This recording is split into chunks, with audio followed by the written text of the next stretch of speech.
As the 49ers are sending the number 3 overall pick, Trey Lance, to the Cowboys for a mid-rounder, per sources. Lance gets a fresh start in Dallas. That is off the Twitter account of one Adam Schefter. What do you guys think of the move?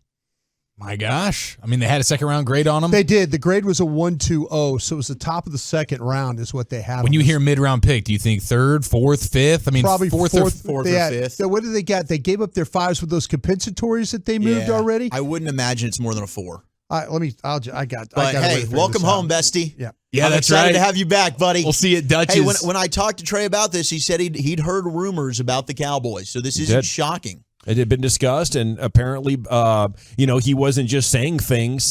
That was a legitimate deal, and now you have a young quarterback in your system that, if he hits his potential, make things really interesting. Do you think they're believing in a year or two we can develop him into being a Dak Prescott replacement, or is this things have gone so poorly since he was drafted, we're just hoping to salvage a backup out of this? I mean, if you're given a 7th-round pick, I think that's the move. I think if you're giving up a mid-round pick, you're holding out hope that this guy could end up being a starting caliber player for you, and the lack of sample size and just his entire career dating back to high school is small enough that you feel like there's a lot of room for growth there. And so I certainly like the prospects of him turning into, at worst, a legit backup or starter compared to like a Will Grier right now. Yeah. I'd much rather be investing time in Trey Lance. Yeah. And just off the top of my head, I'm thinking about like scout team quarterback. When you're going up against these very mobile running quarterbacks on a certain week, a certain Sunday, Trey Lance becomes super valuable that week. Great guy to have, no doubt. He's immediately your third guy. He's better than Will Grier, and he is a developmental guy. His upside's greater than a Cooper Rush. There's no question about that.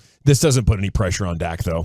Dak's not feeling no pressure on Dak. Dak's not looking over his shoulder. This is multiple-year project with Lance. And he's a guy that's been so hurt and played so little in college that, if you can just start getting some experience, and I don't think you can get him in a preseason game tomorrow, but, regular season, off season, just continuing to get this guy as many reps as possible, and you never know what could materialize. Very interesting to give up a middle-round pick, though, Brian. Fourth-round pick. Fourth-rounder confirmed. What do you think, Brian?